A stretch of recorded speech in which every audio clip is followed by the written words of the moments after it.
Welcome back. In just a moment, Emmy ROSSUM, the gorgeous star of Phantom of the Opera, is here. But before that, let's find out what Mr. Des and Miss Mel are up to.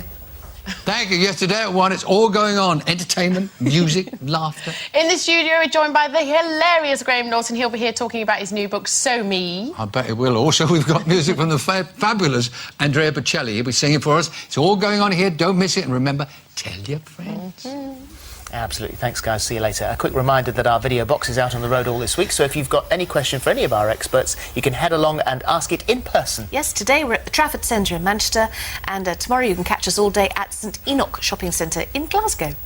Now then, musical films are all the rage these days. Moulin Rouge was a blinding success. Chicago was a box office smash. Beyond the Sea has been released to huge critical acclaim. No pressure for the makers of Phantom of the Opera, the movie, then.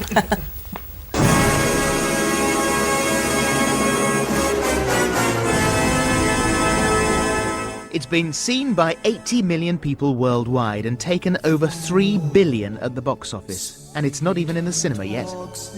But Andrew Lloyd Webber's famous stage production of The Phantom of the Opera is about to hit the big screen, bringing its sumptuous settings, heartbreaking story and magical music to millions more. Let the dream begin. Let your darker side give in.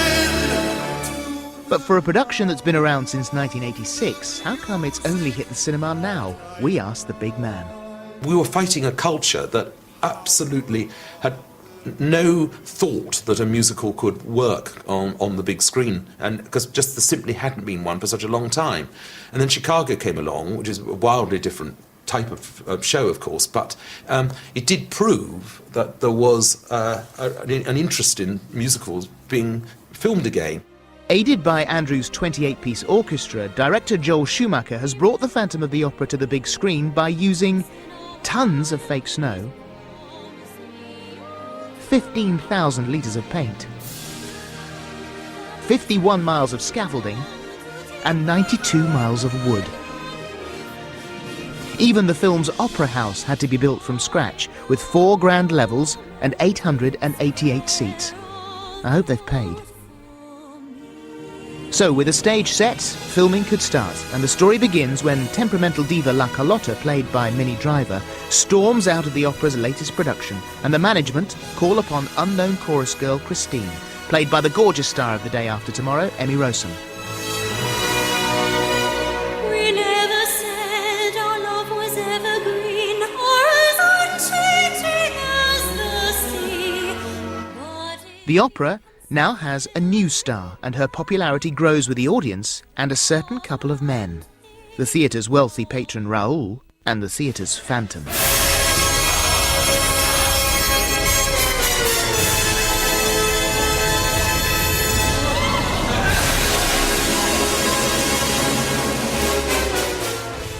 The mysterious, deformed phantom, played by the relatively unknown Scottish hunk Gerard Butler, lives under the opera house and forms an obsessive, haunting relationship with Christine, devoting himself to coaching her and making her the opera's biggest star. Raoul has got a fight on his hands. Believe this man, this thing, is not your father.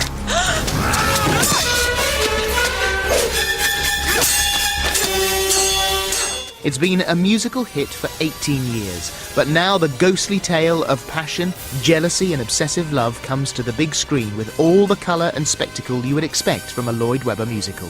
The Phantom of the Opera is here.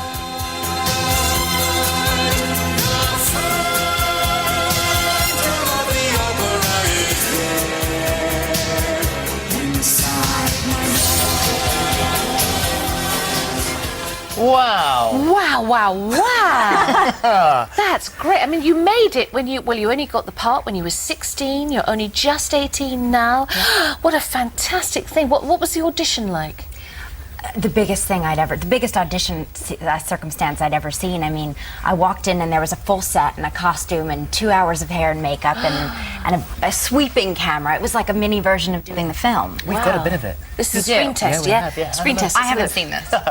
Think of me fondly when we've said goodbye. Remember me once in a while, please promise me you'll try. Did you not know that hadn't seen that. She's got the job. I mean, what a screen test.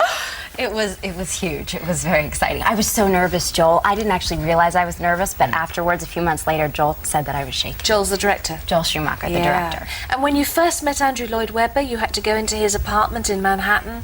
Yes. And he didn't even say hello to you. No. There were no pleasantries. I walked in and I had been vocalizing with the accompanist, and he just walked in and sat down in front of me and without saying anything said, "Shall we?" And I kind of thought, oh, okay, so that must be my cue. And I nodded to the accompanist and did her 2 big numbers, and it was then that he stood up and said, "That was great, I'm Andrew." Wow. I think everyone who's worked with Andrew Lloyd Webber has got like the first meeting Andrew Lloyd Webber story, because I auditioned for him for Joseph, the Amazing Technicolor Dreamcoat, and I just stood on the stage and said, "Where would you like me to stand?" And all I heard from the stalls was, "In the middle might be a good idea." Oh my God. No, he's so gentle, and he's very shy until you really get to know him, and especially when he's behind the piano, he's But so a kind. big risk for them to invest all that in you at 16 is a risk, really, isn't it? Yeah, it was my first time really carrying a big movie like this, but it was a lot of responsibility. And a lot of fun. You have to kiss Raoul, and you were just saying when we were watching that you had to ice your lips afterwards. They shot it from so many different angles, and I was very, very passionate. It's the first time she kisses him. They shot it over 3 days, and after kissing him for 3 days, I mean, my lips were so swollen I had to ice in between the takes. Wow. Yeah.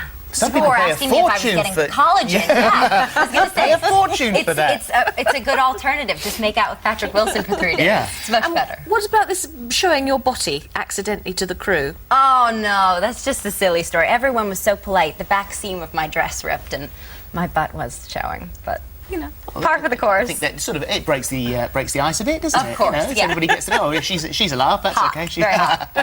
But it is huge, isn't it? This whole thing, the whole production is lavish and sumptuous and It is. big. It's eye candy. It's amazing. But at the heart of it, it's really about love and compassion, and that's really what resonated with me about the story. But you wanted to stay away from, because you hadn't seen it, and you told Andrew Lloyd Webber that you hadn't seen Never it. You seen didn't the want show. to be influenced by the fact that it was written. It was inspired by his wife, Sarah Brightman, his then muse. Of course. And you didn't want to be influenced by that.